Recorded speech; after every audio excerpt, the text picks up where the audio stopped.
Hello students, welcome to the channel V दरिपास biology for class 9। इसके पहले class में हम लोगों ने ऊतकों पर एक इंट्रोडक्शन क्लास किया था और हम लोगों ने पाया था कि ऊतक जो है पादपों में अलग होता है और जंतुओं में अलग होता है।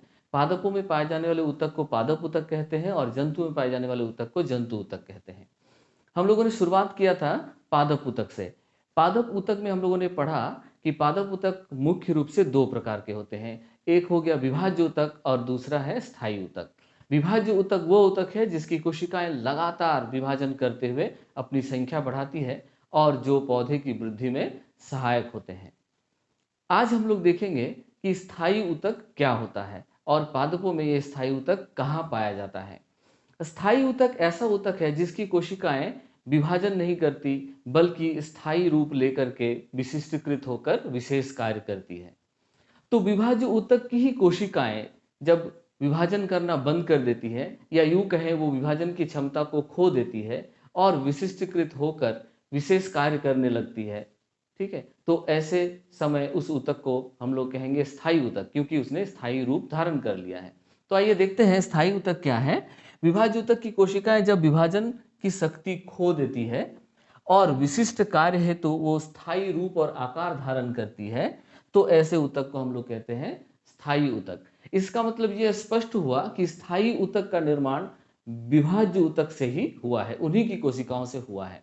जब विभाज्य ऊतक की कोशिकाएं एक स्थायी रूप धारण कर लेती है और आकार धारण कर लेती है और किसी कार्य के लिए विशिष्टीकृत हो जाती है, तो वो स्थायी ऊतक कहलाने लगती है। इस क्रिया को हम लोग कहते हैं विभेदीकरण, या इंग्लिश में कहते हैं हम लोग उसको डिफरेंशिएशन।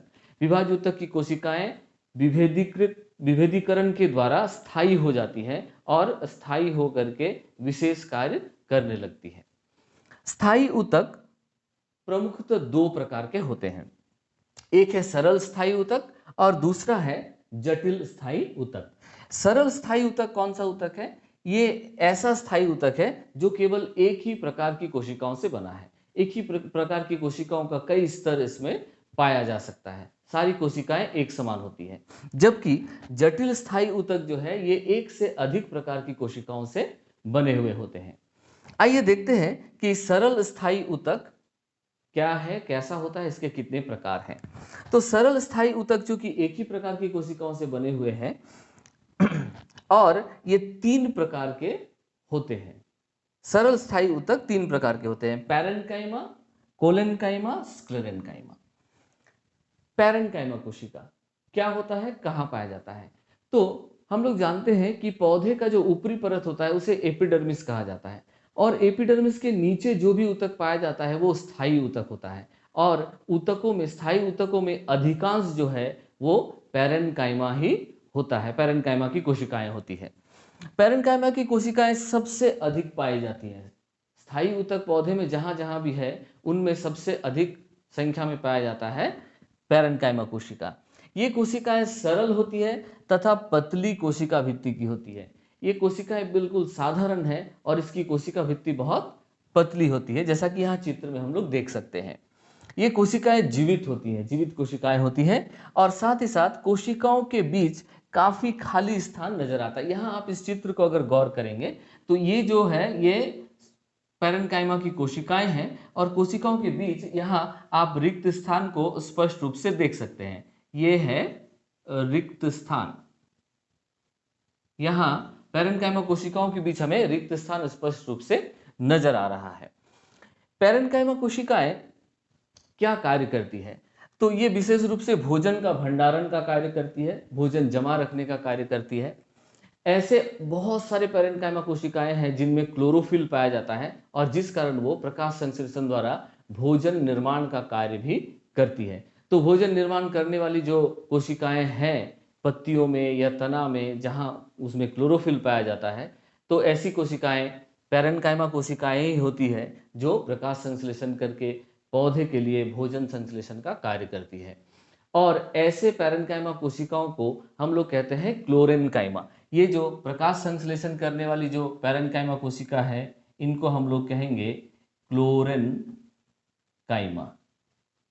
क्लोरेन्काइमा क्यों कह रहे हैं इसको हम लोग? क्योंकि इनमें क्लोरोफिल पाया जाता है और ये प्रकाश संश्लेषण का कार्य करती है। तो वो पैरेन्काइमा कोशिकाएं ही हैं जो रूपांतरित हो गया है प्रकाश संश्लेषण हेतु और कहलाते हैं क्लोरेनकाइमा, क्योंकि क्लोरोफिल उसमें पाया जाता है, इस वजह से उसका नाम पड़ गया क्लोरेनकाइमा। इसी प्रकार से ये कोशिकाएं गैसीय आदान प्रदान, पदार्थों का स्रावित करना, ये सारे कार्य पैरेन्काइमा कोशिकाएं ही करती हैं। कुछ पैरेन्काइमा कोशिकाएं जो जलीय पौधे होते हैं, एक्वेटिक प्लांट्स होते हैं, उसमें कुछ पैरेन्काइमा कोशिकाएं रूपांतरित हो करके उसके अंदर वायु कोष बन जाता है और जिस कारण से वो पौधे को प्लवित करने में, यानी कि उत्प्लवित करने में, तैरने में सहायता मिलती है।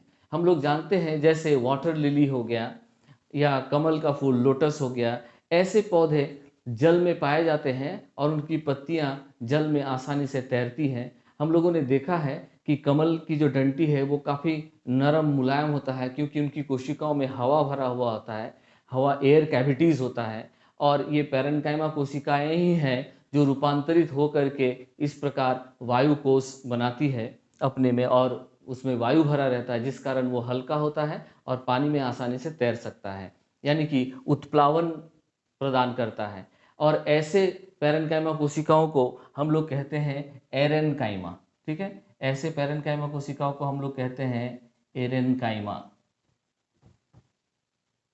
तो इसे विशेष रूप से हमें याद रखने की आवश्यकता है कि क्लोरेन्काइमा और एरेन्काइमा ये दोनों ही रूपांतरित पैरेन्काइमा कोशिकाएं ही हैं जो विशेष कार्य के लिए विशिष्टकृत हो जाती है, रूपांतरित हो जाती है। अब अगला जो स्थायी ऊतक है वो है कोलेनकाइमा। कोलेनकाइमा ऐसा ऊतक है जो पौधे को लचीलापन प्रदान करती है। ठीक है, हम लोग जानते हैं जैसे हवा में पेड़ पौधे कैसे झुक जाते हैं फिर वापस सीधे खड़े हो जाते हैं, तो ये जो लचीलापन है ये किन कोशिकाओं की वजह से होता है, तो वो है कोलेनकाइमा। कोलेनकाइमा की कोशिकाएं ये जीवित कोशिकाएं होती है, कोशिकाएं लंबी होती है और कोशिकाएं अनियमित ढंग से कोनों पर मोटी होती है। अगर हम कोलेनकाइमा की कोशिकाओं को देखेंगे तो उस कोशिकाओं के कॉर्नर्स में जहां जहां कोन बनता है वैसे जगह में क्या है, वो मोटा हो जाता है, ठीक हो जाता है ज़्यादा, और जिस कारण ये पौधे को लचीलापन के साथ साथ मजबूती भी प्रदान करते हैं। यहाँ हम लोग इस चित्र में देख सकते हैं कि किस प्रकार ये कोन जो है काफ़ी मोटा हो गया है, इसका कॉर्नर्स मोटा हो गया। ये सभी क्या है, कोलेनकाइमा की कोशिकाएं हैं। इनमें कोशिकाओं के बीच में बहुत कम स्थान पाया जाता है, क्योंकि कॉर्नर्स मोटा हो चुका है तो कोशिकाओं के बीच में रिक्त स्थान भी क्या होता है, घट जाता है।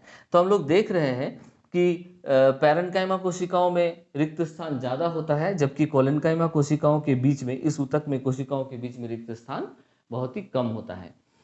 एक और स्थायी ऊतक है जिसे हम लोग कहते हैं स्क्लेरेनकाइमा। स्क्लेरेनकाइमा की जो कोशिकाएं हैं ये लंबी पतली होती हैं और इसकी कोशिका भित्ति काफ़ी मोटी होती है, सख्त हो जाती है, क्योंकि इसमें लिग्निन नामक पदार्थ जमा हो जाता है, जिस कारण से कोशिका के अंदर का स्थान भी काफ़ी घट जाता है। कोशिका के का जो आंतरिक स्थान है, अंदर का स्थान है, वो भी काफ़ी घट जाता है और इस प्रकार से ये कोशिकाएं मृत हो जाती हैं। तो स्क्लेरेनकाइमा कोशिका पादपों में कहाँ पाया जाता है, तो पौधे का जो भी कठोर भाग हमें नजर आता है, ठीक है, जो वुडी पार्ट होता है, वो स्क्लेरेनकाइमा कोशिकाओं से मिलकर बना हुआ है, जो पौधे को मजबूती प्रदान करता है। पौधे का जो भी सख्त भाग होता है बहुत, वो क्या स्क्लेरेनकाइमा कोशिकाओं से बना हुआ है। जैसे इसका एक अच्छा उदाहरण है नारियल का, जो ऊपर का हम खोल देखते हैं, जो रेशा देखते हैं, वो क्या है, काफ़ी मजबूत होता है और मृत कोशिकाओं से बना हुआ होता है, वो है स्क्लेरेनकाइमा कोशिका। ठीक है, तो इस प्रकार से आज के इस क्लास में हम लोगों ने क्या क्या जान लिया। हम लोगों ने स्थायी ऊतक क्या है ये पता कर लिया, और स्थायी ऊतक कितने प्रकार के होते हैं वो भी हम लोगों ने देखा, सरल और जटिल। और सरल स्थायी ऊतक क्या है, जो एक ही प्रकार की कोशिकाओं से बने होते हैं, और उसका 3 प्रकार है, पैरेन्काइमा, कोलेनकाइमा, और हमारे पास यहाँ जगह नहीं बचा तो तीसरा जो होगा वो स्क्लेरेनकाइमा कोशिकाएं हैं। सबका कार्य हम लोगों ने देख लिया। पैरेन्काइमा का कार्य यहाँ हम लोगों ने देख लिया, बहुत सारा काम है इसका, भोजन संग्रहण करना, प्रकाश संश्लेषण करना, गैसीय आदान प्रदान, पदार्थों का स्राव और उत्प्लावन प्रदान करना, ये सभी पैरेन्काइमा कोशिकाओं का कार्य है। कोलेनकाइमा कोशिका विशेष रूप से पौधे को मजबूती प्रदान करता है, लचीलापन देता है, ये कोलेनकाइमा कोशिकाओं का काम है। और स्क्लेरेनकाइमा जो कोशिका है ये पौधे को दृढ़ता प्रदान करती है, कठोरता प्रदान करती है, क्योंकि ये कोशिकाएं मृत होती है। इसके कोशिका भित्ति बहुत मोटी होती है क्योंकि इसमें लिग्निन नामक पदार्थ जमा रहता है। ठीक है, तो इसके आगे के क्लास में हम लोग पढ़ेंगे जटिल स्थायी ऊतक के बारे में।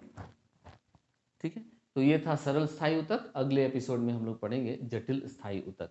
ठीक है, ध्यानपूर्वक आपका सुनने के लिए बहुत बहुत धन्यवाद। Thank you.